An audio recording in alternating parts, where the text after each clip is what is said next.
প্রাতঃকালীন সত্রে আমাদের আলোচ্য বিষয় জগৎগুরু শঙ্করাচার্য বিরচিত বেদান্তের প্রকরণ গ্রন্থ বিবেক চূড়ামণি। আমাদের 391 পর্যন্ত হয়েছিল, তাই তো?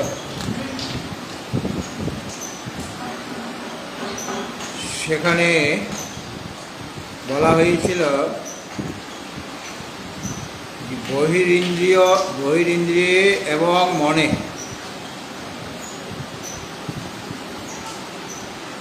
যে মনটি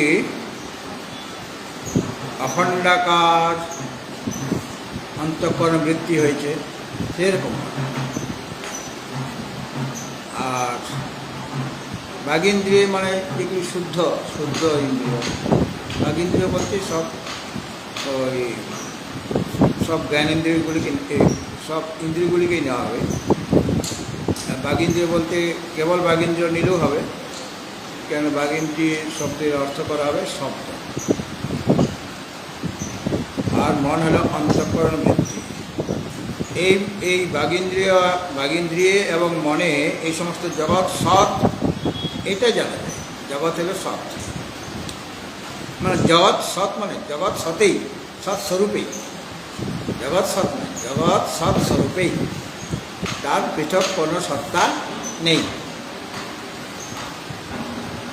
আর যিনি প্রকৃতির পরপারে চলে গিয়েছেন, মানে গুণাতীত হয়েছেন বা মায়াতীত হয়েছেন, মায়াতীত হয়ে যিনি ব্রহ্মে অবস্থান করেছেন, তার কাছে সৎ ব্রহ্ম থেকে ভিন্ন অন্য কোনো পদার্থই নেই।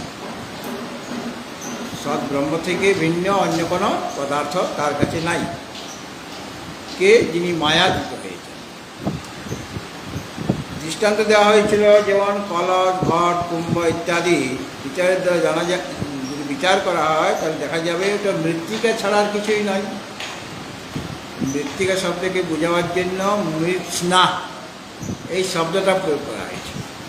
মানে বিশেষ কোনো মৃত্তিকা থেকেই ঘট, কুম্ভ, কলস ইত্যাদি সব মাটি দিয়ে হয়, এই জন্য মৃৎস্না। এবং সেই কলস, ঘট, কুম্ভ প্রভৃতিতে কী আছে? মাটিই আছে। নাম, রূপ, কুণ্ডলী মিথ্যা।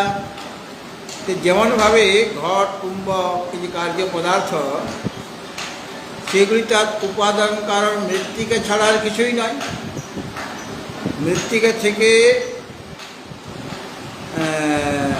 ভিন্ন নয়, মানে মৃত্তিকায়, সবগুলি মৃত্তিকায়। সেরকমভাবে মায়া মদিরায় যারা ভ্রান্ত হয়েছেন, যে সমস্ত ব্যক্তিগত মানে এখন মায়ার অধীনে আছে, আর যারা মায়াতীত হয়ে গিয়েছেন তারা তো ব্রহ্মস্বরূপে অবস্থান করেন, তাদের কাছে ব্রহ্ম ভিন্ন অন্য কোনো পদার্থ নাই, মানে মিথ্যা সব অসৎ। আর যারা এখনো মায়ার মধ্যে পড়ে রয়েছে, সেরকম ব্যক্তি তারা এই তুমি আমি ইত্যাদি নানা রকমের ভিন্ন ভিন্ন পদার্থ দেখেন। তাদের কাছে সব আছে, জগৎ আছে, এবং তুমি আমি এই সমস্ত শব্দ প্রয়োগ করে তুমি বললে আমার থেকে তুমি আলাদা, অর্থাৎ ভিন্ন ভিন্ন ব্রহ্ম থেকে ভিন্ন পদার্থ আছে। এখন বলছেন পরবর্তী শ্লোকে, মানে 392 নম্বর শ্লোক, দেখো, ক্রিয়া সমবিহারেণ যত্র নান্যাদিতি শ্রুতিঃ প্রভৃতি দ্বৈতরায়িত্যা মিথ্যাধ্যাস নিবৃত্তয়ে ক্রিয়া সমবিহারেণ यत्र नान्यादिति श्रुतिः প্রভৃতি দ্বৈতরাহিত্যা মিথ্যাধ্যাস নিবৃত্তয়ে।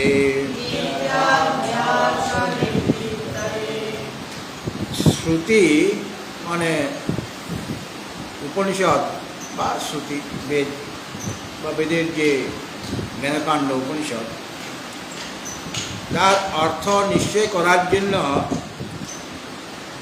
6 প্রকার লিঙ্গ আছে, জ্ঞাপক।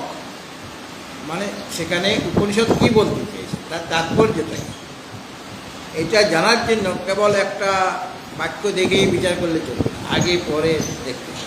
হ্যাঁ,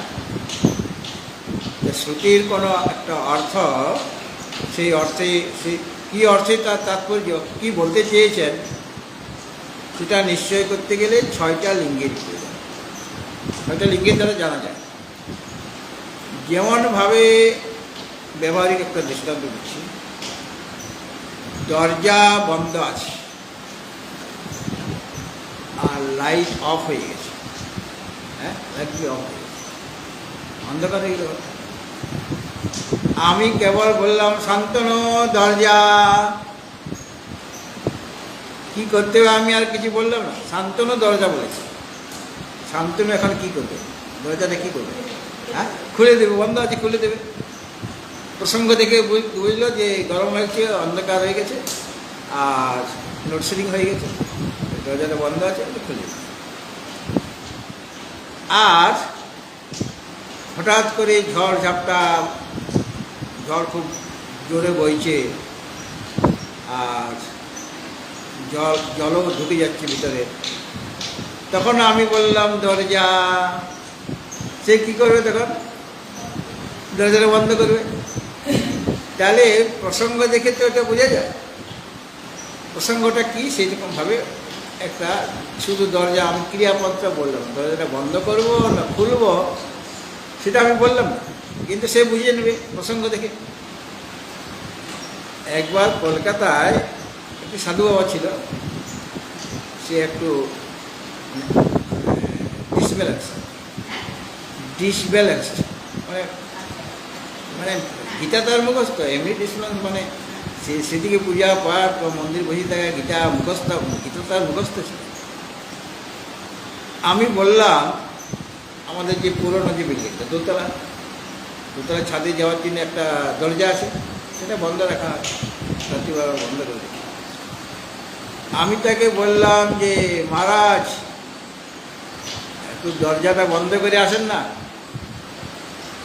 না, আমি যাবো না, ওকে দিয়ে পাঠাচ্ছি। সে চাবিটা নিয়ে গেল, গিয়ে সে দরজাটা বন্ধ ছিল, তালা লাগাচ্ছে। আমি বলেছি দরজার তালাটা লাগাও। সে দেখলো তো দরজাতে তালা তো লাগানো আছে, তাহলে আমি এত দূর এসেছি, আমি পরিশ্রমে ব্যর্থ যাবে। ও দরজা খুলে দিয়ে চলে আসে। তার কী গো দরজা লাগিয়েছিল? বলে দরজা তো লাগানোই ছিল, আপনি বলেন দরজা বন্ধ করুন। আমি কি করি, এত পরিশ্রম করে গেছি, আমি দরজাটা খুলে দিয়ে এসেছি। আরেকবার যা, দরজাটা এখন থেকে বন্ধ করা। সে আরেকবার গেল, গিয়ে বন্ধ করল। সে এত বুঝতে পারছেন যে দরজাটা বন্ধ আছে আর আমাকে বন্ধই করতে বলেছে, বন্ধ তো আছে, কাজে উনি মনে করেছেন যে এটা খোলা আছে, সেটা বোঝা উচিত ছিল। তো এখানেও শ্রুতির তাৎপর্য বুঝবার জন্য 6টি লিঙ্গ মানে জ্ঞাপক, মানে কি অর্থে বলতে চেয়েছেন, তার বক্তব্যটা কি, তাৎপর্য কী। যেমন সন্ধ্যবম আনয়, আমি খেতে বসেছি, সেই সময় আমি বললাম সন্ধ্যবম আনয়। সঞ্জব শব্দের 2টা অর্থ হয়, একটা হলো ঘোড়া, সিন্ধু প্রদেশের ঘোড়া, আর একটা কর্কশ লবণ, তোমরা যেটা কর্কশ লবণ, সঞ্জব লবণ। আমি বললাম সঞ্জব আনয়, সে যদি ঘোড়া নিয়ে চলে আসে, আমি তো খেতে বসেছি, তার মানে আমার তরকারিতে লবণ কম হয়েছে, আমি নুন চাইছি। তো সে প্রসঙ্গ দেখে যেহেতু খেতে বসছে, কাজে লবণ আনতে হবে। আর আমি কোথাও যাওয়ার জন্য রেডি হয়েছি, দরজার থেকে বেরিয়ে এসেছি, আমি তখন বললাম সন্ধ্যবম আনয়, একই কথাই বললাম। তখন কি সে আমাকে লবণ দেবে? সে তখন ঘোড়া নিয়ে আসে। যদিও সন্দেহ শব্দটা কি, তার দুইটা অর্থ হয়। কোন অর্থে এটা প্রয়োগ করা হয়েছে সেটা বুদ্ধি একটু থাকলে বোঝা যাবে। সেরকম ওই 6টি লিঙ্গীয় বা জ্ঞাপক শ্রুতির তাৎপর্য বোঝার জন্য প্রয়োজন। কি কি? উপক্রম আর উপসংহার। এই যে ওখানে বই লেখা আছে, উপক্রম আর উপসংহার, এটা একটা নয়। মানে আমি উপক্রম মানে আরম্ভে কি বললাম? আমি বললাম যে আজকে আমি বেদান্তের যে বিবেক চূড়ামণি গ্রন্থ আলোচনা করব, এটা হলো উপক্রম, বা একটা বিষয় নিয়ে বললাম। আর উপসংহারও সেই একই রকম কথাই বলতে হবে। মানে তুমি যে এতক্ষণ যে লেকচার দিলে, কোনো মানে পাগলের প্রলাপ তুমি বলনি, এটা উপসংহার সেই কথাটাই বলতে হবে। উপসংহার করতে হবে। এতক্ষণ ধরে এই কথাটা বলা হলো, এটা উপসংহার। এটা হলো একটা। উপক্রম আর উপসংহার নিয়ে একটা।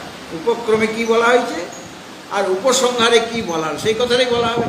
যে কথাটা তিনি বলেছেন যে এই বিষয় নিয়ে আমি আলোচনা করছি, আর পরে বলবে এইভাবে এই বিষয়টা এখানে আলোচিত হলো, এটা হলো একটা। দ্বিতীয় হচ্ছে অভ্যাস। অভ্যাস মানে যে জিনিসটা বলার তাৎপর্য সেটাকে বারবার বলা, মাঝে মাঝে বলা।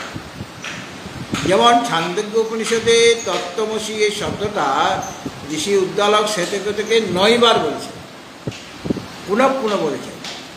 একটা কথাকে বারবার তিনি বলছেন, তার মানে ওখানেই তাৎপর্য আছে। হ্যাঁ, অভ্যাস মানে বারবার পুনঃ পুনঃ কথন, এটার নাম অভ্যাস। আমরা অভ্যাস মানে এই কাজের অভ্যাস করো, মানে বারবার সেটা যদি আমি শ্লোকটা বারবার পড়ি, উচ্চারণ করি, তাহলে ওটা অভ্যাস করলে কণ্ঠস্থ হয়ে যাবে, কণ্ঠস্থ হয়ে যাবে, মুখস্থ হয়ে যাবে। অভ্যাসের ওখানে অভ্যাস মানে একটা কথাকে বারবার বলা। তত্ত্বমসিকে ঋষি উদ্দালক 9 বার বলেছেন, ওখানে তার তাৎপর্য আছে, তত্ত্বমসি। আর অপূর্বতা, অর্থাৎ যেটা আমি বলতে চাইছি সেটা অন্য কোথাও বলা হয়নি, অজ্ঞাত তোমার, সেই বিষয় নিয়ে আমি বলছি। যে জিনিসটা সবাই জানে সেই জিনিসটা বলে কি লাভ? অপূর্বতা থাকার দরকার, মানে অজ্ঞাত বিষয় বলা। আর যেটা জ্ঞাত সবাই জানে সেটাকে আমি বারবার বলবো, সেটা তো অনুবাদ হয়ে যাবে, সেটা অনুবাদ বলে। কিন্তু ওটা ওই অপূর্বতা চাই, তবে তো লোকে শুনবে, যেটা অন্য কোথাও গেলে পাওয়া যাবে না। আর তার এটা হলো অপূর্বতা হলো 3 নম্বর। একটা হলো উপক্রম উপসংহার, একটা হলো অভ্যাস, আর একটা অপূর্বতা। আর ফল মানে এই যে শুনছি এতক্ষণ ধরে আমার কি লাভ হবে, কি ফল পাবো। এতক্ষণ 1 ঘন্টা ধরে যে আমি এখানে বসে আছি আপনার লেকচার শুনছি, তো লাভ আমার কি? 1 ঘন্টা যে আমি সময় নষ্ট করলাম, ফলটা বলতে হবে। মানে যে তত্ত্বটি বলছেন সেটার ফলটা কি, এর একটা। আর অর্থবাদ। অর্থবাদ মানে প্রশংসা করা, যে কথাটা আমি বলতে চাইছি সেটা মাঝে মাঝে স্তুতি করা হয়, তবে তো লোকে সেটা শুনতে আগ্রহ জাগবে। মানে ওই আমার বক্তব্য বিষয় যেটা, সেটার প্রশংসা, এটা শুনলে পরে এই হবে সেই হবে। হ্যাঁ, তো অর্থবাদ মানে প্রশংসা বাক্য। আর উপপত্তি মানে যুক্তি, আর সেই তত্ত্বটা বোঝাবার জন্য তোমাকে যুক্তি দেখাতে হবে। উপপত্তি শব্দের অর্থ যুক্তি। যেমন তুমি বলে গেলে কিন্তু কোনো দৃষ্টান্ত নাই, কোনো যুক্তি নাই, দেখো এখানে আচার্য শঙ্কর কত দৃষ্টান্ত দিচ্ছেন, মানে যুক্তিপূর্বক বলছেন। হ্যাঁ, এত দৃষ্টান্ত দেওয়ার কি দরকার ছিল?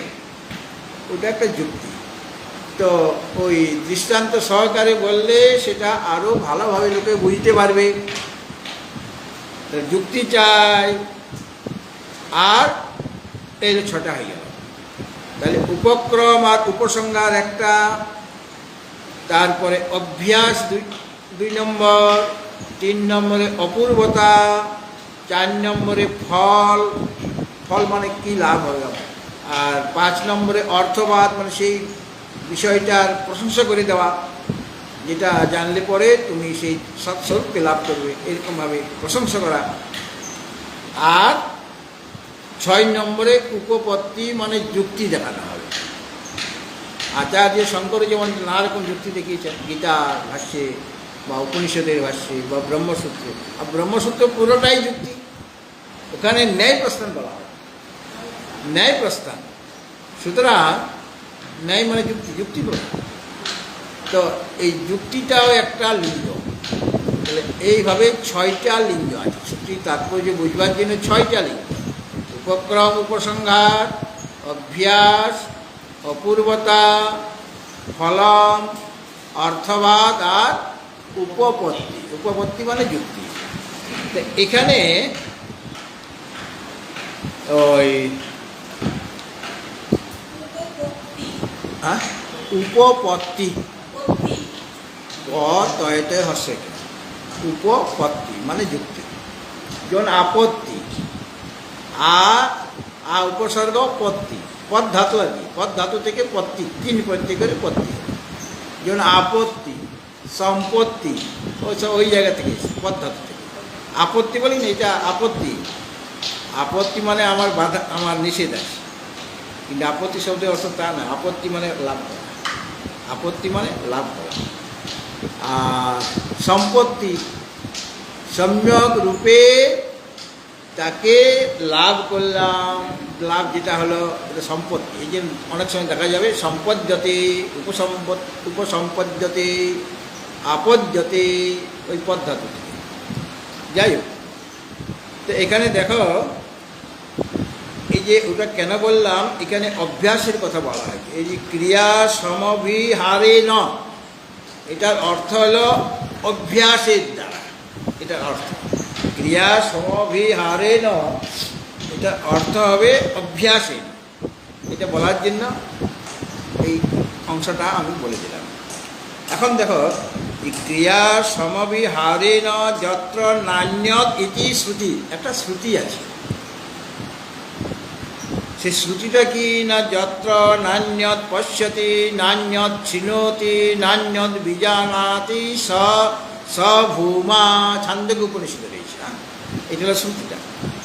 মানে এটাকে বলা হচ্ছে যত্র নান্যত ইতি শ্রুতি, ন অন্যত ইতি শ্রুতি, মানে শ্রুতির একটা পদ বলে দেওয়া, ন অন্যত, যত্র নান্যত, এইটুকু অংশ শ্রুতির থেকে বলে দেওয়া। তাহলে যারা শুনছে তারা তাদের শ্রুতি যার পড়া আছে উপনিষদ, ফট করে বুঝে যাবে যে সেটা কোথায়। সেই শ্রুতি, ছান্দোক্য শ্রুতিটা হলো পুরোটা যত্র নান্যত পশ্যতি, নান্যত শৃণোতি, নান্যত বিজানাতি স ভূমা, এই হলো শ্রুতিটা পুরো ছান্দোক্য উপনিষদ। সেখানে বলা হয়েছে যেখানে অন্য কিছু দেখে না, অন্য কিছু শোনে না, অন্য কিছু জানে না, সেটাই ভূমা মানে আত্মা। ভূমা মানে যিনি সর্বাপেক্ষা বৃহৎ, মানে আত্মা, আত্মা সর্বাপেক্ষা বৃহৎ।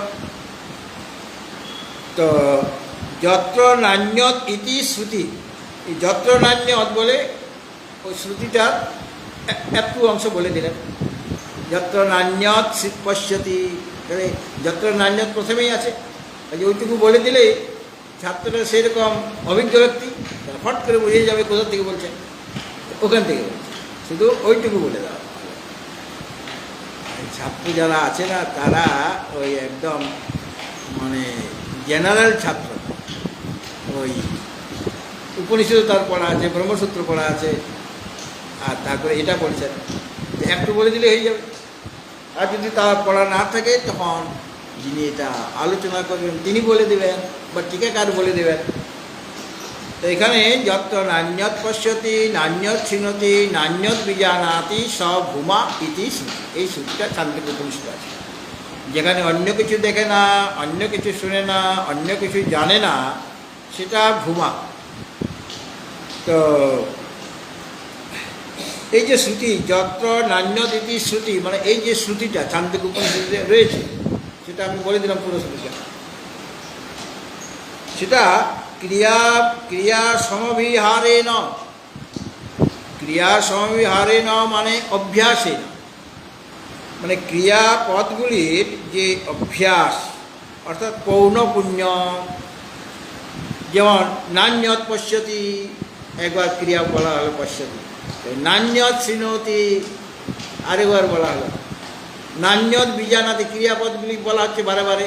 হ্যাঁ, ক্রিয়াপদগুলির অভ্যাস অর্থাৎ পৌনঃপুণ্য দ্বারা কী হবে, ক্রিয়া সমভিহারে না মানে অভ্যাস, এই অভ্যাসের দ্বারা, পৌনঃপুণ্য মানে বারবার অভ্যাস, মানে তত্ত্বমসিটা নৈবাদ যেমন বলা হয়েছে সেরকমভাবে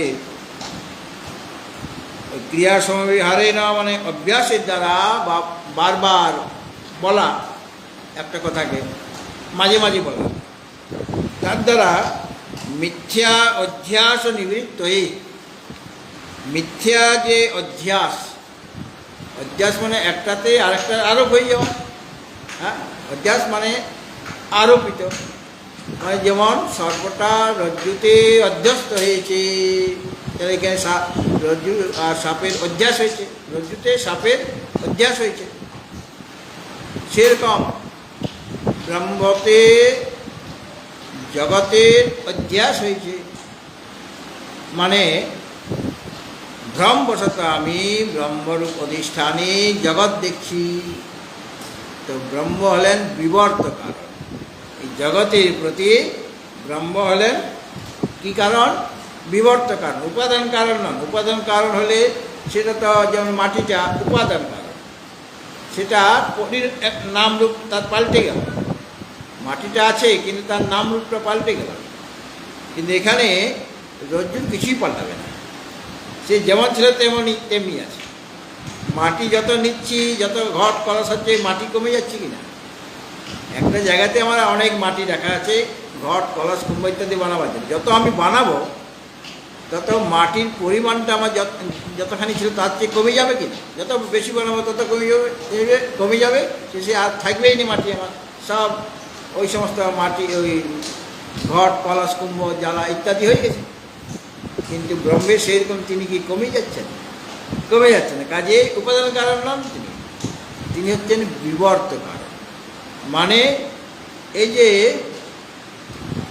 ওই ব্রহ্মে যে জগৎ দেখছি, যেমন রজ্জুতে সর্প দেখছি, রজ্জুটা সর্পাকারে বিবর্তিত হয়েছে, ভ্রমবশত সেটা সে সর্প দেখছি।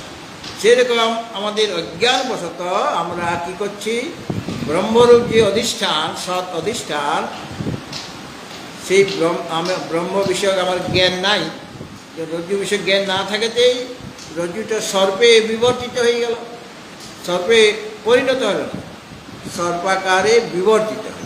মানে পরিণত হলে তো সত্যিকারের সাপ হয়ে যেত, কিন্তু সত্যিকারের সাপ তো নয়। এই জন্য এটা বিবর্তন বলা হচ্ছে বা বিবর্তিত হয়েছে। আর রজ্জুটা হলো সর্পের বিবর্তন। সেরকমভাবে ওই অধিষ্ঠান যে ব্রহ্ম, তা তদ বিষয়ক আমার অজ্ঞান আছে, তাকে আমি জানি না। না জানাতে সেখানে ব্রহ্ম বিবর্তিত হয়ে গেলেন কীভাবে? জগৎ আকারে তিনি বিবর্তিত হয়ে গেলেন।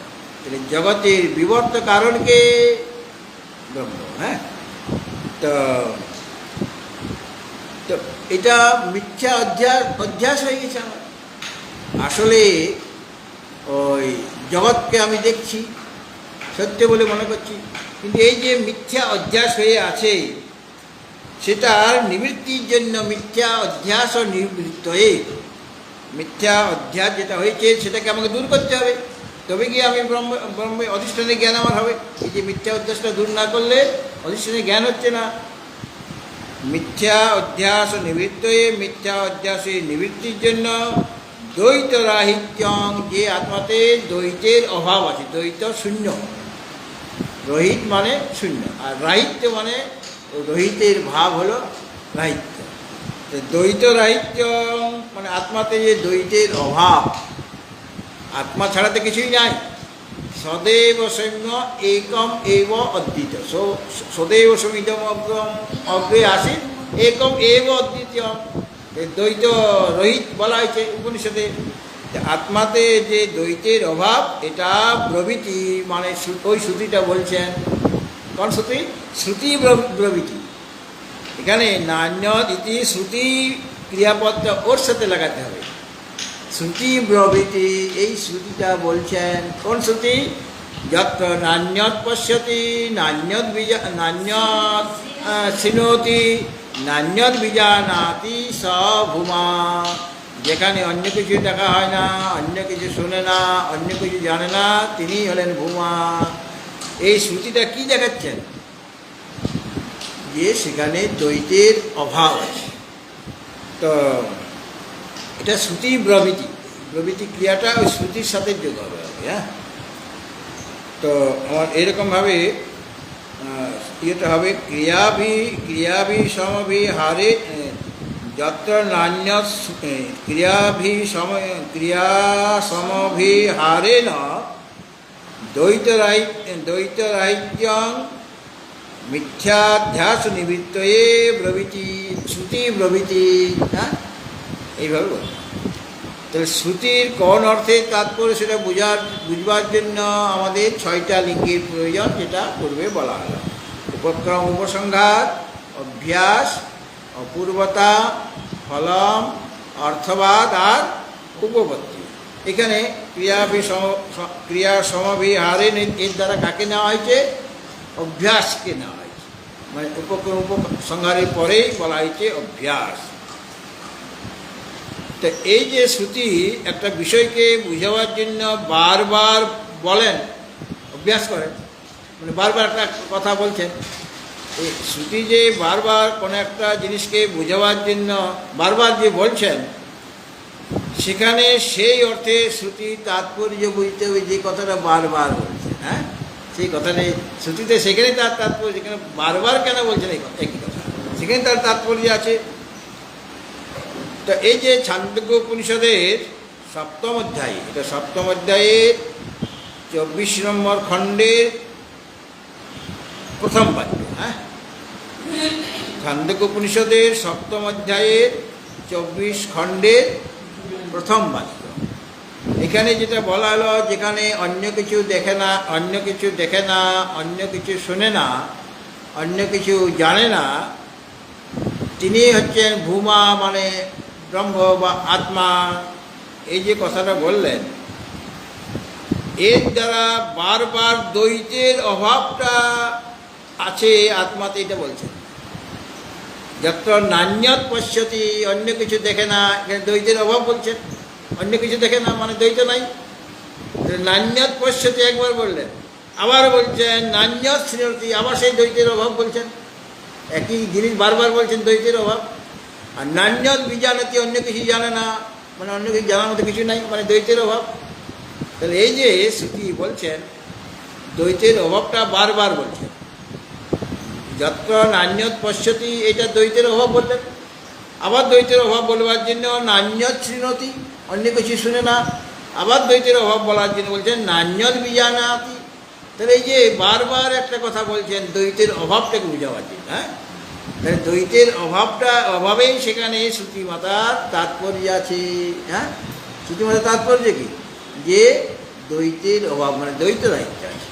অর্থাৎ যত্র নান্যত পশ্যতি, থেকে দ্বৈতের অভাব বলা হলো কিনা, অন্য কিছু দেখে না মানে দ্বৈত নাই।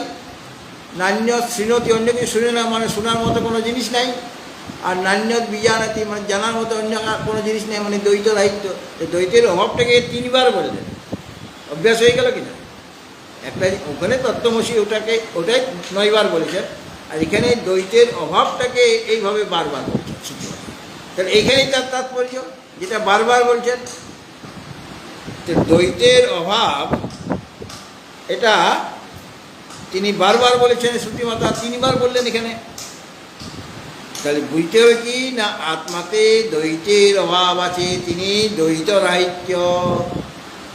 আত্মা থেকে দ্বিতীয় কোনো জিনিস নেই, দ্বিতীয় তত্ত্ব নেই। আর দ্বৈতের অভাব, এই কথাটা বারবার বলছেন কেন? দ্বৈতের অভাব, দ্বৈত নাই, দ্বৈত নাই, দ্বৈত নাই, মানে দ্বৈত মিথ্যা, হ্যাঁ। বারবার এই কথাটা বলছেন, দ্বৈতের অভাব বারবার বলছেন। তার মানে দ্বৈত যা কিছু দেখা যাচ্ছে সব মিথ্যা, মানে জগৎ মিথ্যা, হ্যাঁ।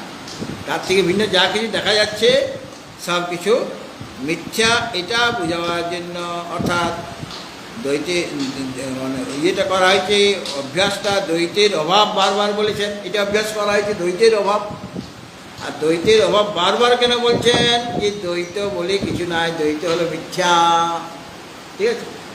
তাহলে কী হলো দেখো, পুরোটা যেখানে অন্য কিছু দেখে না, অন্য কিছু শুনে না, অন্য কিছু জানে না, এই যে শ্রুতি কি কি কি করছেন, এই শ্রুতি এটা বলে কি বলতে চাইছেন? যে মিথ্যা অধ্যাস নিবৃত্তির জন্য যা কিছু জগৎ দেখছি ও সব মিথ্যা। মিথ্যা অধ্যাস মানে আত্মাতে সেটা আরোপিত হয়ে গেছে।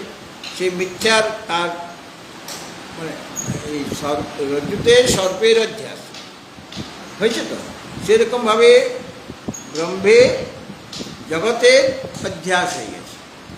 তখন জগৎটাকে আমি সত্য বলে মনে করছিলাম, এখন ওই মিথ্যা অধ্যাসের জন্য জগৎকে আমার সত্য বলে মনে হচ্ছে। তাহলে যে মিথ্যা অধ্যাস সেটাকে দূর করার জন্য, মানে আত্মাতে দ্বৈত নাই, তাহলে এই যে জগৎ সেটা নাই মানে মিথ্যা। যে শ্রুতি বারবার এটা বলছেন যে দেখে না, দেখার মতো কিছু নেই, বলার শোনার মতো কিছু নেই, জানার মতো কিছু নেই। তার মানে দ্বৈতের অভাবটাকে বোঝাবার জন্য, দ্বৈতের অভাব বললে ও মিথ্যা, সেটা মিথ্যা, দ্বৈত যেটা আছে দেখা যাচ্ছে সেটা মিথ্যা, এটা বলতে চেয়েছেন। মিথ্যা অধ্যাসটাকে দূর করার জন্য পুনঃ পুনঃ মানে অভ্যাস করছেন, বারবার বলছেন আত্মাতে মানে ঘুমাতে দ্বৈতের অভাবটা তিনি প্রভৃতি মানে বলেছেন। দ্বৈতের অভাব মানে দ্বৈত, দ্বিতীয় কোনো বস্তু নেই, আত্মা থেকে ভিন্ন দ্বিতীয় কোনো বস্তু নাই, আর যেটা প্রতীতি হচ্ছে সেটা মিথ্যা মাত্র। আর সেই মিথ্যা অভ্যাসটাকে দূর করার জন্যই শ্রুতিমাতা এই বাক্যটি বলেছেন। এটাই তার তাৎপর্য। এরপরেরটা আকাশবন নির্মল নির্বিকল্প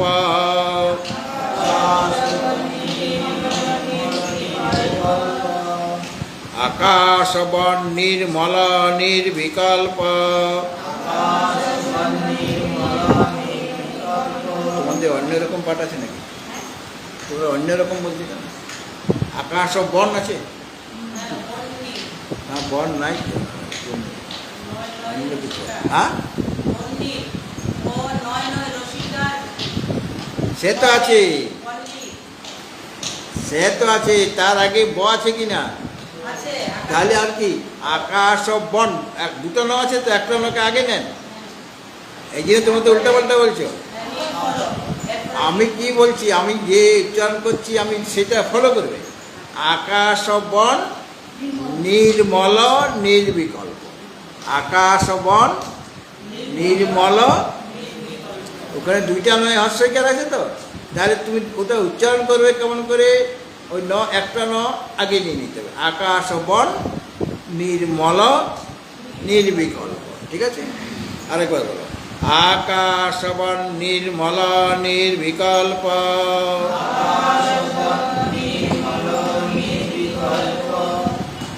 তুমি বলো তো।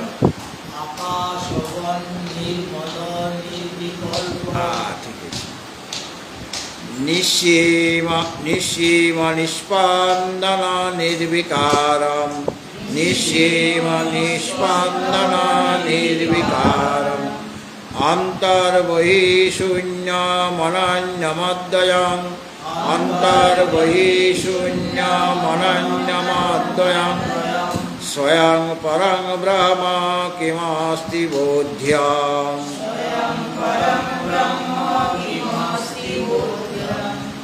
আকাশবৎ মানে গীতাতেও বারে বারে বলি যে পরমাত্মার সাথে যদি উপমা দেওয়া হয় পরমাত্মা, তাহলে আকাশের সাথেই দেওয়া যেতে পারে। কারণ আকাশও ব্যাপক, পরমাত্মাও ব্যাপক।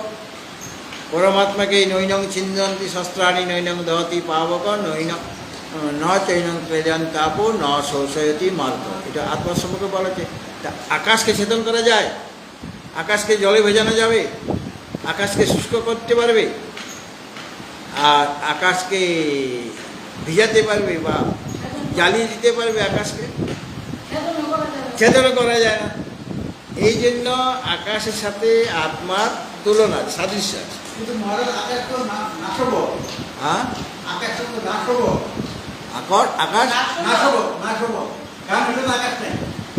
সে নাশ হবে, কিন্তু এই জগতের কোনো বস্তুর সাথে যদি তুলনা করতে হয়, তাহলে আকাশ ছাড়া আর কাউকে পাবেন আপনি? আকাশ ছাড়া পাওয়া যাবে না। আকাশ অপেক্ষাও আত্মা সূক্ষ্ম, মানে একবারে সবটাতে মিল হবে না, কিছুটা সাদৃশ্য আছে। আত্মার জন্ম মৃত্যু নেই, কিন্তু আকাশের জন্ম আছে। তস্মাৎ বা এই তস্মাৎ আকাশ সম্ভূত, তস্মাৎ বা এই তস্মাৎ আত্মন আকাশ সম্ভূত। আকাশ থেকে উৎপন্ন হলো, একদিন বিনাশ হয়ে যাবে। আত্মার তো সেরকম নাই, ন যায়তে মৃহতি বা কথা আছে, সেখানে তো আকাশ মিলবে না, কিন্তু কিছুটা সাদৃশ্যতা আছে। আকাশ ব্যাপক, আকাশ নিরবয়, পরমাত্মা নিরবয়, একটা সাদৃশ্য আছে। সেই সাদৃশ্য অনুসারে যদি তুলনা করতে হয়, কেবল আকাশের সাথে তুলনা করা যেতে পারে, অন্য কারোর সাথে তুলনা করা যাবে না। কিন্তু সর্বাংশে, যেটা আমি উপমা দিচ্ছি, সেটা সর্বাংশে তো গ্রহণ করা যাবে না। যেমন সিংহ মানবকা, এই বালকটা সিংহ, তো বালকটা কি সিংহের মধ্যে তার রূপ হয়ে গেছে নাকি? এবার কী ধরতে হবে, সিংহের যেরকম পরাক্রম আছে, তেজ আছে, এই বালক সেরকম তেজ। ব্রাহ্মণ বালক উপনয়ন হয়েছে, ব্রহ্মগায়ত্রী জপ করে এখন সেরকম তেজ হয়ে গেছে, সিংহের মতো গর্জন করছে। তাকে একটা কথা বলে দেখো, 10টা কথা শুনে দেবে। সিংহ মানব, সিংহের মতো তার প্রতাপ, সেটা সিংহ হয়ে যায়। এইভাবে কিছুটা সাদৃশ্য আছে। কি কোথায় কী সাদৃশ্য বালকের সাথে? না, সিংহের পরাক্রম তেজের সাথে ওই বালকের সাদৃশ্য আছে। এই জন্য সিংহ মানব, এই মানবকও মানে বালকটি সিংহ সদৃশ, সিংহের মতো তেজ। যাই হোক, তাহলে আকাশবৎ, ওটা ন যে হয়েছে আকাশবৎ ছিল, ওই বয়ের যে তটা খণ্ডত, সেটাই সন্ধি নিয়ম অনুসারে ন হয়ে গেছে। ঠিক আছে, আকাশবৎ মানে আকাশের মতো। নির্মল নির্বিকল্প নিঃসীম নিষ্পন্দন নির্বিকারম। আকাশ কীরকম? সেও নির্মল। আকাশকে নোংরা করা যাবে? কাদা লাগানো যাবে আকাশের গায়ে কাদা ছিটানো যাবে? কালকে গীতাতে বলেছিলাম। বা এই যে ধুলা বালি উড়ছে, তো আকাশটা মলিন হয়ে যাবে? সর্বদাই নির্মল, তার কোনো রং টং নাই। অথচ আমরা মনে করি যে নীল আকাশ, আকাশ কি নীল হয়? নীল। আবার ওই সর্বদাই নির্মল মানে তাকে, সে তো নিরবয়, কোনো ময়লা, বাইরের ময়লা তার মধ্যে প্রবেশই করতে পারছে না। স্বাভাবিক বস্তু হলে তার মধ্যে ময়লা ঢুকে যায়। এই কাপড়টা স্বাভাবিক বস্তু বলে এটা ব্যবহার করতে করতে এর মধ্যে ময়লা ঢুকে যাচ্ছে। এটা অংশ আছে অনেক অভাব, তার মধ্যে ময়লা ঢুকে, তেল ধুলো বালি পড়ে এই কাপড়টা ময়লা হয়ে যাচ্ছে। আর সেটা যেহেতু আরোপিত, মানে এসেছে বাইরের থেকে, ধোয়া পরিষ্কার করলে ওটা চলে যাবে, ময়লা আবার নতুনের মতো মনে হবে। তাই স্বাভাবিক হলে সেটার মধ্যে ময়লা এসে যেতে পারে, সেটা নির্মল হবে না। নিরব হলে তাকে কোনোভাবেই তার মধ্যে মল থাকতে পারবে না। তাহলে আকাশের মতো তিনি নির্মল, পরমাত্মা নির্মল। আবার আকাশটা হলো নির্বিকল্প, নির্বিকল্প।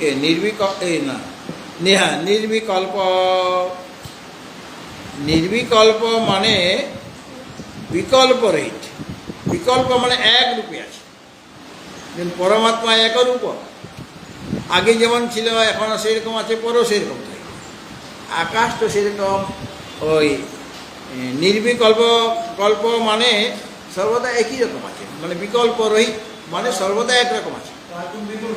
হ্যাঁ, না, তার বিকল্প নাই না, সেটা অর্থ না। বিকল্প মানে আকাশের মতো আর কেউ নেই, সেটা বলতে চাইছে না। মানে আকাশটা একরকমভাবে আছে, সেটা কোনো পরিবর্তন হচ্ছে। যেমন বায়ুর পরিবর্তন, সুগন্ধিত বায়ু, দুর্গন্ধ বায়ু। কিন্তু আকাশ কি সুগন্ধ বা দুর্গন্ধ হয়? আকাশটা হয় না। বায়ু হতে পারে, জল হতে পারে, জলটা দুর্গন্ধ হতে পারে। জলের মধ্যে কেবল রস আছে, নিজস্ব রস বলতে ওই তার রস নিজস্ব গুণ বলতে।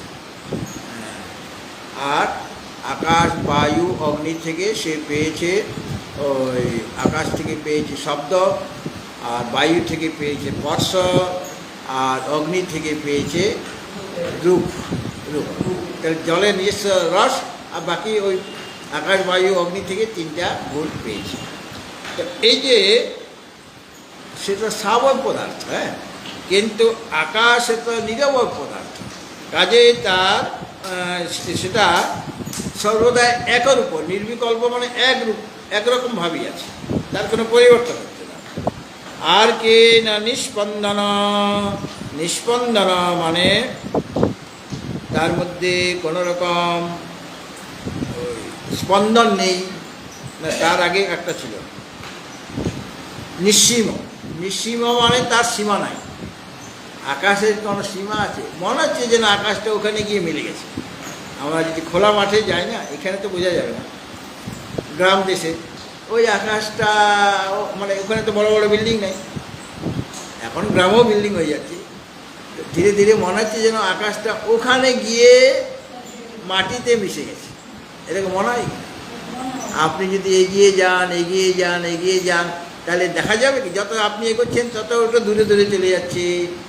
তাহলে আকাশের কোনো সীমা নেই। অন্যান্য জিনিসের সীমা আছে, আকাশের সীমা নেই। সেই পরমাত্মা নিঃসীম মানে সীমাহীন। আর কি না নিঃস্পন্দন, স্পন্দন রহিত। স্পন্দন মানে ক্রিয়া, স্পন্দন মানে কাঁপা। এটা কাঁপতে গেলে ক্রিয়া হতে হবে। আমার হাতটা কাঁপছে মনে করে, তো কাঁপতে গেলে ক্রিয়া হচ্ছে, তো তবে তো কাঁপছে। তাহলে স্পন্দন রহিত মানে ক্রিয়া রহিত, যার মধ্যে কোনো স্পন্দন নেই মানে ক্রিয়া নেই, মানে নিষ্ক্রিয়। আকাশের মধ্যে স্পন্দন আছে, কোনো ক্রিয়া আছে। এক ক্রিয়া থাকলে আবার একরকম থাকতে পারছে না, এক রূপও থাকতে পারছে। ক্রিয়া হয়ে গেলেই তখন নানা রকম রূপ ধারণ করবে। হ্যাঁ, তো সে হলো নিষ্পন্দন মানে স্পন্দন রহিত। বা হ্যাঁ হ্যাঁ হ্যাঁ হ্যাঁ, আকাশ তো ওয়েব নয়, আকাশ তো ওয়েব নয়, আকাশ হলো ফাঁকা জায়গা, অবকাশ বলে।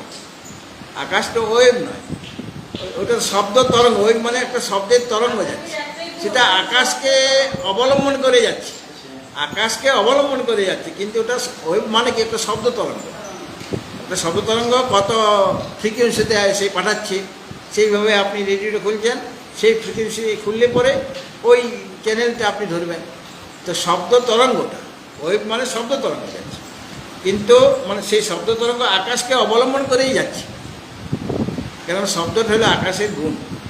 এই শব্দ তরঙ্গ হতে গেলে আকাশকে আশ্রয় করে সেই শব্দটা হবে। যেমন আমি এই বাইরে আছি, এখানে আকাশ, খোলামেলা আকাশ আছে, এখানে আমার শব্দটা আপনার কাছে ওই তরঙ্গ হয়েই যাচ্ছে। কিন্তু আমি যদি জলে ডুব দিয়ে কথা বলি, তাহলে কি আমার আর আপনিও জলে ডুব দিয়েছেন আমার কথা শোনার জন্য, তখন কিন্তু আমি কথাটা বলতেও পারছি না, আর বললেও অস্পষ্ট হচ্ছে, আর আপনিও কিছু শুনতে পাচ্ছেন। জলের মধ্যে প্রবেশ করে কেউ যদি কথা বলে, অন্যও সে কথাটা শুনতে পাবে না। বাইরে যে আছে সেটা শুনতেই পাবে না, কিন্তু বাইরে বাতাসের মধ্যে এখানে আকাশটা সেরকমভাবে ব্যক্ত হয়ে আছে, তাহলে অনায়াসে সেই আরেকজন শুনতে পাচ্ছে, কিন্তু জলের মধ্যে শুনতে পাচ্ছে না। কেন? সেখানে আকাশ তত্ত্বটা কম। জলের মধ্যেও আকাশ আছে, কিন্তু আকাশ তত্ত্বটা কম বলে শব্দ তরঙ্গ সেইভাবে তৈরি হচ্ছে না বলে আপনি শুনতে পাচ্ছেন না, বা সে ওইরকমভাবে কথাটা বলতে পারছে না। আপনি কথা বলতে যাবেন তখন তো জল ঢুকে যাবে। আকাশকে তো আমার সাহায্য নিতে হবে, সেই আকাশের সাহায্য সেরকম পাচ্ছি না বলে শব্দগুলো ঠিকভাবে আমি উচ্চারণ করতে পারবো। তাহলে আকাশ যেমন স্পন্দন রহিত মানে ক্রিয়া রহিত, পরমাত্মাও ক্রিয়া রহিত, তার কোনো স্পন্দন নেই। উপনিষদে ঈশোপনিষদে বলা হয়েছে তৎ এই জ্যোতি তৎ নই জ্যোতি। একবার বলছেন তিনি কম্পন করেন মানে চলেন। কম্পন মানে এই চলাটা তো কম্পনের মাধ্যমে, মানে ধীরে ধীরে আমি যে এগিয়ে যাচ্ছি, পাগুলি যে এক পদক্ষেপ নিচ্ছি, তবে তো চলা হবে। তো পায়ের মধ্যে কম্পন হবে, একটা একটা প্রথমে আমি পাটা এই জায়গা থেকে ওই জায়গায় নিয়ে যাবো। তো তার আগে পায়ের মধ্যে ক্রিয়া শুরু হয়ে গেলে, এখন পাটা উঠে নেই, কিন্তু পাটা মাটিতেই আছে। আমাকে চলতে গেলে পাটা এই মাটি এইখান থেকে ওখানে আরেকটা পদক্ষেপে নিয়ে যেতে হবে। তো আমি যখন ভাবছি যে আমি চলব, তখন এই পা কিন্তু রেডি হয়ে গেল, তার মধ্যে কম্পন শুরু হয়ে গেছে। তারপরে আমার চিন্তাধারা অনুসারে সেই পদক্ষেপ দিচ্ছি। তো প্রথমে স্পন্দন হবে চলতে গেলে। তো স্পন্দন মানে এখানে ক্রিয়া বা চলা। তো তদ এই জ্যোতি আত্মা চলেন, তারপরে বলছেন তৎ ন এই জ্যোতি, তিনি চলেন না, বিরুদ্ধ কথা বলছেন। যখন তৎ এই জ্যোতি বলছেন, তখন উপাধিকে অবলম্বন করে বলছেন তৎ এই জ্যোতি মানে শরীর উপহিত যে শুদ্ধ চৈতন্য তিনি চলেন। সেখানে তো শুদ্ধ চৈতন্যই আছে, সেখানে চৈতন্যই আছে, কিন্তু শরীর উপহিত। তো চলছে কে? শরীরটা চলছে, আত্মা চলছে। হ্যাঁ, সেটাকে অবলম্বন করে বলেছেন তদ এই জ্যোতি, শরীর যে চলছে, তো শরীর আত্মা মনে হচ্ছে যেন আত্মা চলছেন, যার শরীরে অহং বুদ্ধি আছে সে বলবেন আত্মা চলছে। হ্যাঁ, কিন্তু পারমার্থিক দৃষ্টিতে তৎ ন এই যদি তিনি চলেন না কেন, তিনি তো নিরুপাধিক। ওটা তো সোপাধিক আত্মা চলেন, সোপাধিক আত্মা চলেন, সগুণ আত্মা চলবেন, কিন্তু নির্গুণ নিরুপাধিক আত্মা তিনি চলতে পারেন না। তার জন্য বলা হলো তৎ ন এই যদি। আর তিনি নির্বিকারম, কোনো রকম বিকার নেই। এই ছয়টা যে বিকার, জায়তে, অস্থি, বর্ধতে, বিপরিণমতে, অপক্ষীয়তে আর বিনাশতে, এই ছয়টা বিকারের মধ্যে এইখানে আটকে যাবে। আকাশে কিন্তু প্রথম বিকারটা আছে আর অন্তিম বিকার, কিন্তু যতক্ষণ আমরা আছি আর কি, এই সৃষ্টিটা যতদিন থাকবে ততদিন তার বিকার নেই, মানে ততদিন মধ্যে মাঝখানে বিকারগুলি নাই। পরে এক সময় সে তার উৎপত্তি হয়েছে, এবং একদিন তার মানে মহাপ্রলয় যখন হয়ে যাবে তখন সেটা আকাশও থাকবে না। পঞ্চভূত তো এই কেউ থাকবে না, পঞ্চভূতের মধ্যে কেউ থাকবে, তাহলে আকাশও থাকবে। কিন্তু সাধারণ দৃষ্টিতে মনে হচ্ছে যে তার কোনো প্রকার বিকার নেই, মানে জায়তে আর নশ্বতি এই দুটো বাদ দিলে মাঝখানেরটা সেই বিকারগুলি তার নাই, এইভাবে ধরে নিতে হবে। মানে সবটা খাটছে না আর কি, কেন তার বিকার আছে, যেটা শ্রুতির থেকে জানা যাচ্ছে। তার উৎপত্তি হয়েছে, তাহলে একটা বিকার আছে, এবং একদিন তার নাশও হয়ে যাবে। কিন্তু যতদিন আছে তার মধ্যে ওই সময়টুকুর জন্য তার কোনো প্রকার বিকার দেখা যাচ্ছে, কোনো পরিবর্তন দেখা যাচ্ছে কি আকাশে? বাতাস কম আছে, বেশি আছে, বাতাস সুগন্ধিত, দুর্গন্ধযুক্ত। আমাদের এখানে মনে করে রুমের মধ্যে বায়ুর পরিমাণটা হঠাৎ করে কমে যেতে পারে কোনো কারণে, আর কোনো কারণে বেড়ে যেতে পারে। আর পাখা চলছে, বাতাস চলাচল করছে, পাখা বন্ধ করে দিন, বাতাস চলাচল কম করবে। তাহলে পর ওই বাতাসের মধ্যেও নানা রকম, যেমন সুগন্ধিত হয়ে গেল বাতাসটা, মানে কোনো বাগানের উপর দিয়ে আসছে, ফুলের বাগানের উপর দিয়ে আসছে, তাহলে ওই গন্ধটা কিন্তু বায়ুকে সংক্রমণ করে। হ্যাঁ, তাহলে বায়ু আক্রান্ত হয়ে গেল গন্ধের দ্বারা। আবার কোনো দুর্গন্ধ জায়গা দিয়ে আসছে, তখন সেই বায়ুটা দুর্গন্ধযুক্ত হয়ে গেল। কিন্তু আকাশ তো সুগন্ধ হচ্ছে না দুর্গন্ধ হচ্ছে, সে তো ফুলের বাগানও আছে, আর মনে করো ড্রেনের উপর দিয়েও, ড্রেনের মধ্যেও আকাশ আছে, তাই ওখানকার আকাশটা দুর্গন্ধ হওয়া উচিত ছিল ড্রেনের। আর যেখানে বাগান আছে, ফুলের বাগান অনেক, সেখানে আকাশটা সুগন্ধিত হওয়া উচিত ছিল।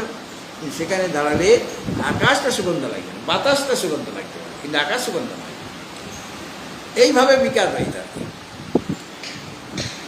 আর আকাশটা কীরকম না অন্তর বহিঃশূন্যম, তার অন্তরও নেই, মানে ভিতরেও নাই আর বাইরেও, মানে ঠোস পদার্থ। তার অন্তর নাই আর বাইর নাই, অর্থাৎ ভিতর বাহির শূন্য, মানে যার ভিতরও নাই বাইরও নাই। আত্মার ভিতর বাহির থাকতে গেলে সেটা সাবক পদার্থ, তবে কি ভিতর আর তার বাইরে, কিন্তু সে তো সেরকম অভাব নেই, এই জন্য তার ভিতরও নাই বাইরেও নেই।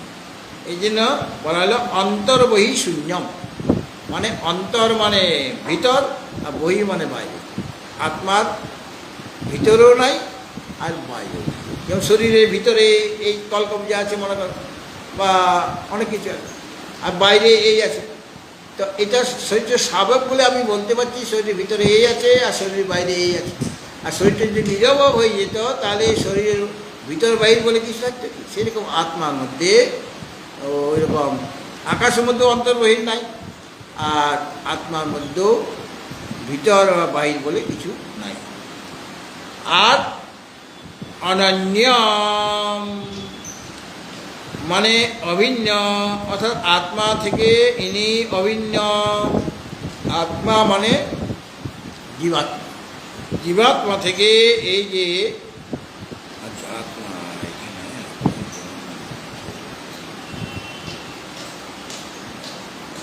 আত্মা থেকে অভিন্ন, মানে জীবাত্মা থেকে সে অভিন্ন। জীবাত্মা তার যেটা স্বরূপ, সেটা তো পরমাত্মা স্বরূপ, যেটা জীবাত্মার প্রকৃত স্বরূপ।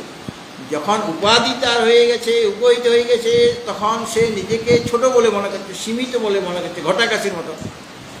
আর প্রকৃতপক্ষে তার স্বরূপটা কি? পরমাত্মা স্বরূপে। কাজেই ওই জীবাত্মা থেকে পরমাত্মা অভিন্ন, অর্থাৎ পরমাত্মা যা আর জীবাত্মা সে একই, কোনো ভিন্নতা নেই। ভিন্নতা কী কারণে মনে হচ্ছে? ওই উপাধির জন্য ভিন্নতা এখন প্রতীত হচ্ছে, কিন্তু যদি ওটা বাস্তবিক ভিন্নতা হতো তাহলে কোনোদিন একতা হতো না, হচ্ছে কি? কোনোদিন তাদের ঐক্য হতো না। অর্থাৎ ব্রহ্ম আর আত্মার যে ঐক্য জ্ঞান, যার দ্বারা সাক্ষাৎকার হবে, আত্মসাক্ষাৎকার হবে, সে একতা হতে পারত না যদি জীবাত্মা স্বরূপত পরমাত্মা না হতো। তার ওইটাই স্বভাবই হয়ে যেত যে সীমিত তার স্বভাব, তাহলে কোনোদিন কি একতা হতো? হতো না। এই জন্য বললেন আত্মা থেকে এই পরমাত্মা অভিন্ন, এবং তিনি অদ্বয়, অদ্বয়ং মানে দ্বৈত শূন্য, আর স্বয়ং পরং ব্রহ্ম, তিনি আত্মরূপ। পরং ব্রহ্ম মানে শ্রেষ্ঠ, পরং শব্দের অর্থ শ্রেষ্ঠ। পরং ব্রহ্ম জ্ঞাতং সৎ। এইরকম যে আত্মা, এই আত্মার যদি জ্ঞান হয়ে যায় তাহলে কী হবে? মানে জ্ঞাতং সৎ, এটা আমার শ্লোকের মধ্যে নাই, কিন্তু এটা অধ্যয়ন করে। ওটা অধ্যয়ন না করলে এই শ্লোকের অর্থটা বোঝা যাবে না।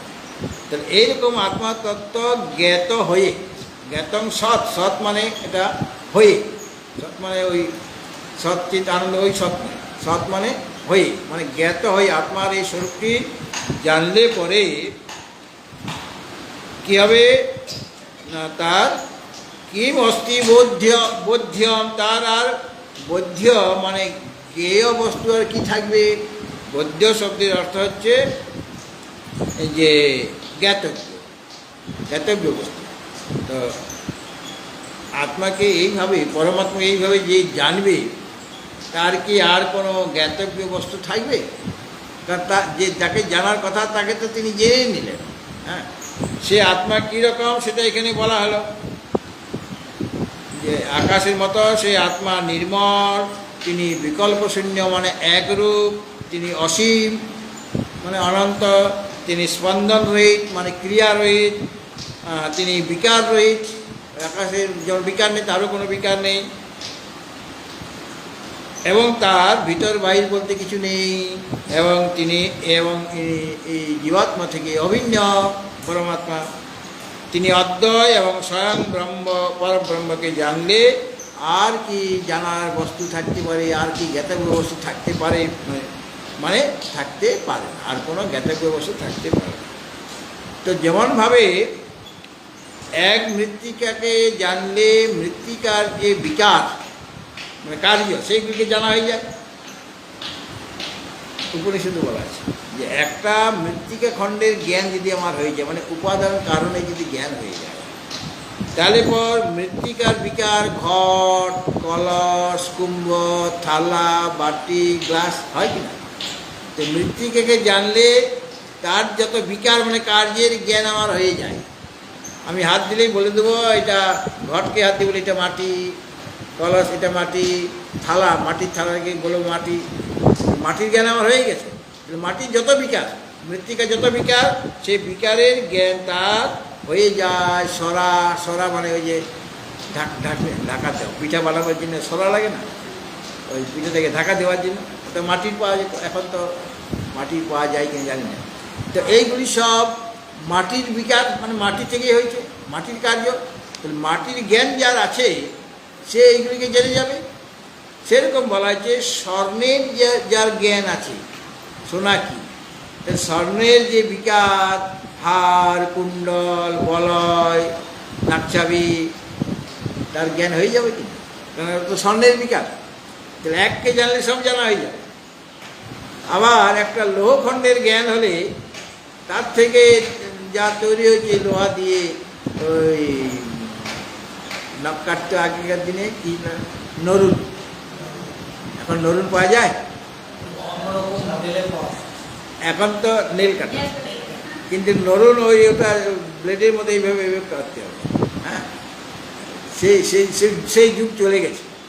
তারপরে যে নাপিত যারা, তারা এখন তো সেই ব্লেড লাগিয়ে দিচ্ছে, বর্তমানে নতুন একটা ব্লেড লাগিয়ে দিচ্ছে। তখনকার ব্লেড ছিল না।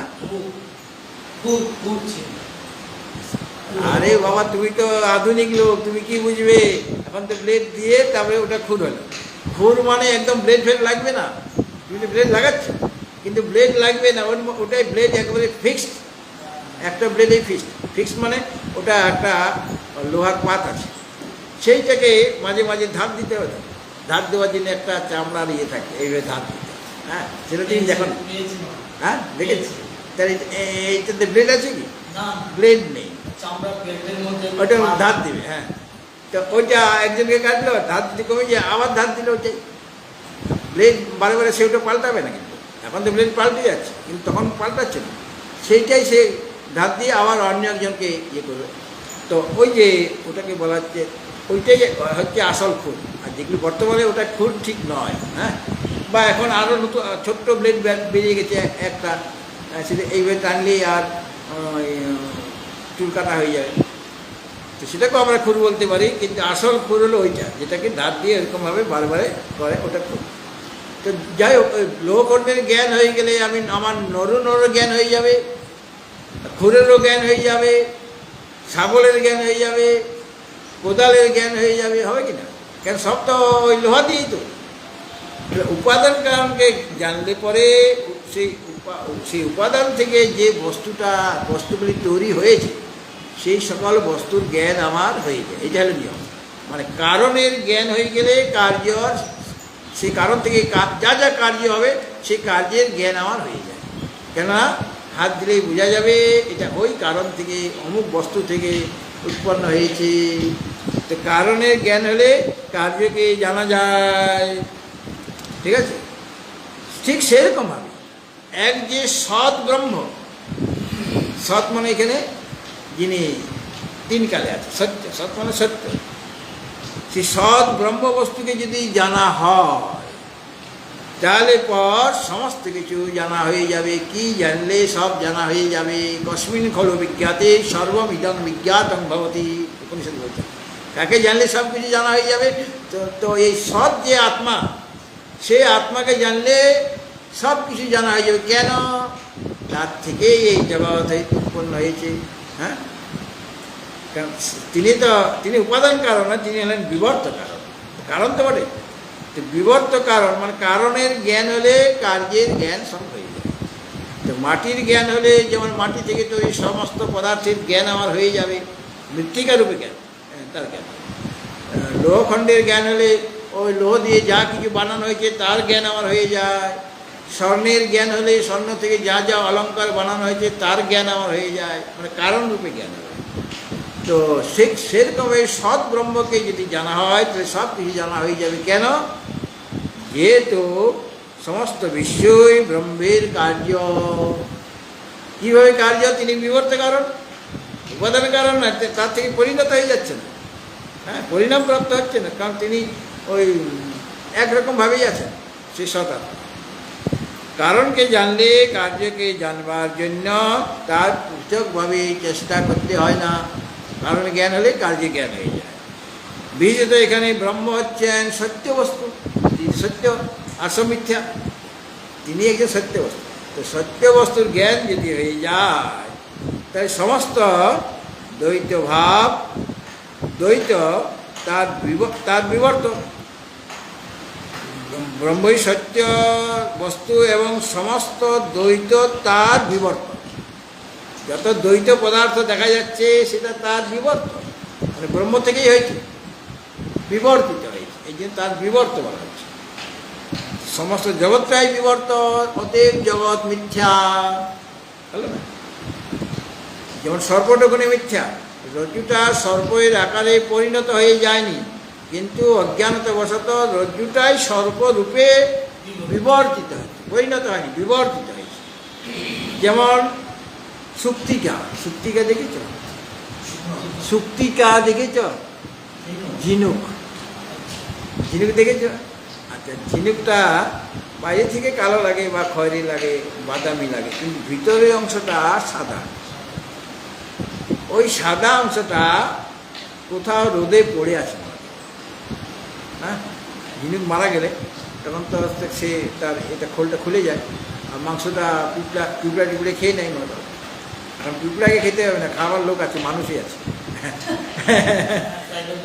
তাহলে দেখো ওই যে ভিতর দিকটা সাদা, আমরা আম ছুলতাম দিয়ে আগে, মাঝখানটা ওটা একটু ফুটো করে ধার হয়ে যেত, তখন আম ছুলে, খোসাটা ছুলে তার মধ্যে নুন লঙ্কা দিয়ে লুকিয়ে লুকিয়ে আছে, পাথর দিয়েছে যে নুন লঙ্কা দিয়ে খেতাম। আর ঘরে আসলে যখন কাচতাম তখন বুঝে যেত যে আম ঠিক লে মার। আর যত আমার ওই ঝিনুক থাকে হাতে পকেটে থাকে অনেক সময়, সেই সব কেড়ে নিত মা, যে থাকলেই কাঁচা আম খাবে লঙ্কা দিয়ে নুন দিয়ে, আর কাশি হবে। যাই ঝিনুকে সাদা অংশ রোদে যদি পড়ে থাকে, সূর্যের কিরণ পড়ছে আরও উজ্জ্বল লাগছে। আর আমার মনে একটা লোভ ছিল রূপার প্রতি, যে একটা যদি হাতের বালা, রূপার বালা বানাতে পারতাম, বা অন্ততপক্ষে একটা রূপার আংটি, সোনাতে কিনতে পারবো না, পয়সা নেই, তো রূপা হলেও চলবে, রূপাটাও দামি, কিন্তু রূপাও কেনারও টাকা নেই। তার ভিতরে একটা আসক্তি আছে রূপার প্রতি, রজত মনের রূপা, সে দেখছে ওই তো রজত পড়ে আছে, সে লোভে মানে দূর থেকে দেখছে, আর সূর্যের কিরণ পড়ছে, মানে ভ্রম তৈরি হওয়ার একটা পরিবেশ সৃষ্টি হয়ে গেছে। সূর্যের কিরণ আর আমার মনের লোভ দুইটা একসাথে হয়ে গেছে। আর আমি ভাবছি রজত, আপনি ছুটে গেলেন, গিয়ে দেখেন হাত দিয়েছেন, দেখে হাতটা কেটে যাচ্ছে, ধার আছে তো, আর ওটা ঝিনুক, তখন বোঝা গেল। তো ঝিনুকটা কি রজত হয়ে গেছিল? ঝিনুকটা রজতে বিবর্তিত হয়ে গেছে আপনার কাছে। আরেকজন কিন্তু ঝিনুকেই দেখছে, সে এমন একটা অ্যাঙ্গেলে দাঁড়িয়েছে যাতে করে সূর্যের কিরণটা ঠিকভাবে পড়তে পারছে না, সেই অ্যাঙ্গেলে দাঁড়িয়েছে। আর তার লোভ ছিল না, তার তো সোনার লোভ, এই রজতের লোভ তো নয়, তার কাজে সে ওই সূর্যের কিরণটা ঠিকভাবে পড়ে নেই, ওর দৃশ্য হয়তো অন্য অ্যাঙ্গেলে ছিল, সে আর রজত দেখছে, ঝিনুকটা দেখছে সে, কিন্তু রজত দেখছে। তাহলে রজতটা ঝিনুকের বিবর্তন। হ্যাঁ, ঝিনুক হলো সুক্তিকার বিবর্ত কি না রজত, রজ্জুর বিবর্ত কি সর্ব। সেরকম পরমাত্মার বিবর্ত কি এই জগৎ প্রপঞ্চ। তাহলে যেহেতু তাহলে ব্রহ্ম হলেন কারণ, তো কারণের জ্ঞান হলে কার্যের জ্ঞান হয়ে যাবে। কারণ বিবর্ত কারণ হলেন ব্রহ্ম, তাকে জানলে সমস্ত কিছু কার্যের জ্ঞান হয়ে যাবে। আর তখন কার্যকে কীভাবে দেখবেন? মিথ্যা রূপে দেখবেন, সত্য রূপে দেখবেন না। ব্রহ্ম ব্যতিরিকে তার মানে কি বলতে চেয়েছেন? যে সমস্ত দ্বৈত মানে জগৎ তার বিবর্ত, মানে ব্রহ্মের বিবর্ত, অতএব মিথ্যা। বিবর্ত যেটা হবে সেটা মিথ্যা। রজ্জুতে সর্ব, যে সর্বটা মিথ্যা যেমন, সেরকম ব্রহ্মের বিবর্ত যে জগৎ সেটা মিথ্যা হবে। আর এটা বলতে চাইছেন যে ব্রহ্ম ছাড়া, ব্রহ্ম ব্যতিরেকে জগতের কোনো পৃথক সত্তা নাই। যেটা সত্তা আছে বলে মনে হচ্ছে সেটা ব্রহ্মেরই সত্তা, তার সত্তার দ্বারাই সেটা সত্তাবান হয়েছে, তার নিজস্ব কোনো সত্তা নেই, সে সৎ নয়, নিজস্ব সত্তাই নেই। পরমাত্মা সত্তার দ্বারাই তাকে সত্তাবান বলে মনে হচ্ছে। এই কারণে জগৎ হলো মিথ্যা, এই বোধটা এখানে দেখা যায়। তোমাদের কি বলতে চাইছেন? যে আগে শ্রুতিটা কি ছিল? যে ন অশ্রুতং শ্রুতং ভবতি। আর অন্য শ্রুতি আছে, কোথায় আছে না, এটা মুন্ডক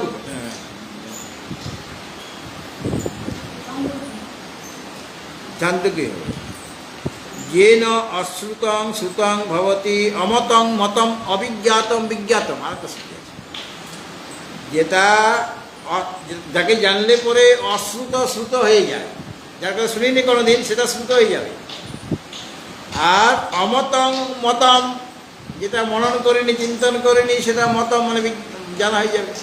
আর অবিজ্ঞাতম বিজ্ঞাতম, অভিজ্ঞত বস্তু সেটা বিজ্ঞাত হয়ে যাবে।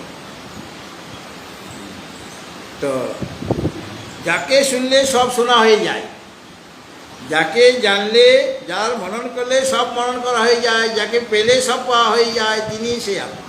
হ্যাঁ, তিনি হচ্ছেন সমস্ত জগতের বিবর্ত কারণ। তাকে জানলে সব জানা হয়, তার যে কার্য যত পদার্থ সব জানা হয়ে যাবে। আর তার কথা শুনলে সব কথা শোনাই যাবে, মানে আত্মা জগতের স্বরূপটা এরকম মিথ্যা বলে সে বুঝতে পারবে। আর পরমাত্মা যদি মনন করি, মানে চিন্তন করি, তাহলে সব কিছু চিন্তন করা হয়ে গেল। শোনার চিন্তন করলে সব কুণ্ডল কুণ্ডলে সব চিন্তা হয়ে গেল কিনা, সব তো শোনাই। এইভাবে ওই দ্বৈত রাহিত্য, মানে দ্বিতীয় কোনো বস্তু নেই বা দ্বিতীয় বস্তু আছে বলে যেটা মনে হচ্ছে, প্রতীতি হচ্ছে, সেটা মিথ্যা মাত্র। তার পৃথক ব্রহ্ম ছাড়া, ব্রহ্ম বেঁচে রেখে তার পৃথক কোনো সত্তা নেই, এবং সেই বস্তুটি হচ্ছে মায়া কল্পিত। মানে ব্রহ্ম বিষয়ক জ্ঞান নাই বলেই তো ওই জগৎ প্রবঞ্চ হচ্ছে। রজ্জু বিষয়ক জ্ঞান না থাকাতে যেমন সর্বভ্রম হচ্ছে, সেরকম অধিষ্ঠান যে পরমাত্মা, তৎ বিষয়ক জ্ঞান আমার নাই বলেই আমি জগৎ দেখি। আর যখন জ্ঞান হয়ে যাবে তখন জগতেও নাই। যতক্ষণ অজ্ঞান অবস্থায় আছি ততক্ষণ জগৎ সত্য বলেই আমাদের কাছে মনে হবে। আর যখন ব্রহ্ম বিষয়ক জ্ঞান হয়ে যাবে তখন আর দ্বৈত নাই। দ্বৈতটা কোনো সময় ছিল না, দ্বৈত রাহিত্য তিনি, তাকে একম এব অদ্বয় বলা হয়েছে। ঠিক আছে, এখন এরপরে আগামীকাল এর পরবর্তী অংশ বলা হবে। এবং যারা আপনারা এখানে শুনছেন বা দূরদর্শনে দেখছেন, মানে দূর থেকে দেখছেন শুনছেন, তারা এই শ্লোকগুলি বারবার পড়বে। পড়লে পরে, এখন তো জানা হয়ে গেল, এখন পড়লে পরে আরও ভালো লাগে, এবং তাহলে পুরোনো জিনিসগুলো মনে হয়ে যাবে। নতুন নতুন জিনিস যেটা পড়া হচ্ছে সেটা আরও মানে চিন্তন হবে, আরও এই বিষয়ে ঘরে চিন্তন আপনার হচ্ছে। তাই শ্লোকগুলি পড়বেন। আর শ্লোকের অর্থ এখানে বলা আছে, বইয়ের মধ্যে শ্লোকের অর্থ বলা আছে, অনুবাদ আছে। তুমি একটা বিবেক চূড়ামণি কিনে নেবে উদ্বোধনের, তুমিও কিনবে, যাদের নাই এই উদ্বোধন থেকে এই বিবেক চূড়ামণি পাওয়া যায়, বেদান্তানন্দ। এইটা যেটা আছে গীতা প্রেসে, সেটা শুধু অনুবাদ আছে, কিন্তু কোন শব্দের কী অর্থ সেটা দেওয়া নেই। সেটা দেওয়া থাকলে তোমার বইতে আরও সুবিধা হবে। এই জন্য বিবেক চূড়ামণি, এবং সেটা খুব ভালো বই, প্রসিদ্ধ বই, এবং গুরুদেব আমাদের ওই বইটাকেই ফলো করতে। তো ওইটা তো সবাই জাননি, তারা কিনে নেবে, যার আছে তারা কি মঙ্গল। এখন হ্যাঁ, এটাও ভালো, হ্যাঁ এটাও ভালো। এটা কিন্তু এখানে পাওয়া যাবে না। এখন যদি বলে ওটা কিনবেন, তাহলে আমাকে দায়িত্ব নিতে হবে, কলকাতায় পাওয়া যায়, ওইসব কে দায়িত্ব নেবে? হ্যাঁ, তুমি কোনোভাবে পেয়ে গেছো, তো কলকাতা থেকেই আনিছো হয়তো।